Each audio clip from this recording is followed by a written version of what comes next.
เดี๋ยวมื้อนี้เนาะจะพาไปเที่ยวหาดบางแสนที่ชลบุรีเนาะจังหวัดชลบุรีเพราะว่ามีอ้ายคนหนึ่งอยากเบิ่งประเทศไทยมันเป็นคือกันกับลาวบ่พอดีเลยว่าคือกันนั่นแหละเนาะมันต่างที่ว่าบ้านนอกหรือว่าในเมืองซี้นะถ้าอยู่ในเมืองมันก็มันคือกันกับในเมืองกับลาวแต่ว่ามันจะแตกต่างกันนิดหนึ่งเนาะต่างอยู่บ่อนใดบ่อนว่าบ้านเขาอะเวลาข้ามทางเขาให้เกียรติแถวม้าลายอิหยังต่างๆซี้นะ มักเขาชะลอขับรถบ่ค่อยไวจั่งซี้นะอีกอย่างแต่ละสายของทางบ้านเขานี่มีตำรวจทุกเส้นเลยเดะอืมในนามบ่ค่อยไปจั่งซี้นะบางคนเขาถือพาสปอร์ตไปนำเพราะหยังต่างต้องถือติดตัวตลอดเวลาเขาเจอตำรวจแล้วเวลาเขาถามมันต้องมีเป็นบัตรต่างดาวอันซั้นอันซี้นะแต่พวกข้อยบ่มีเลยไปไสมาไสสบายจั่งซี้นะ วันนี้จะมาเที่ยวหาดบางแสนตอนประมาณ4-5โมงเนาะอืม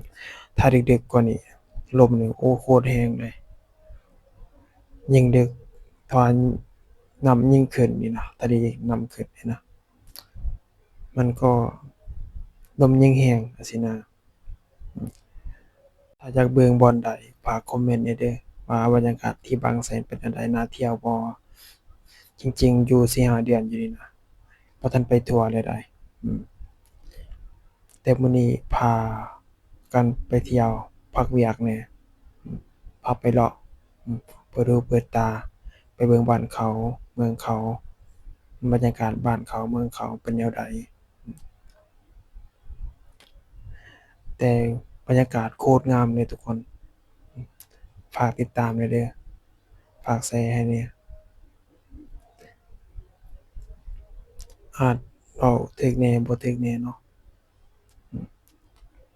บรรยากาศโอ้โคตรงามเลยแต่ว่าตอนดึกๆนี่แฮ่งงามอืมน้ำทะเลนะ ถ้าว่ามันอยู่เลิกมันก็งามอีหลีเดะน้ำทะเลน่ะถ้าว่ามันอยู่ตื้นๆนี่แถวตื้นๆนี่มันก็บ่งามแหน่เพราะว่าอิหยังมันก็มันเป็นขุ่นๆจั่งซี้นะอืมผู้ใดเนี่ยอยากเห็นบรรยากาศตอนประมาณ6โมง7โมงนะ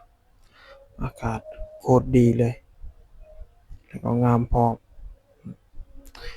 เทานี้ก็ออกกำลังกายหลายคนเลยมาจากต่างชาติไทยอิหยังต่าง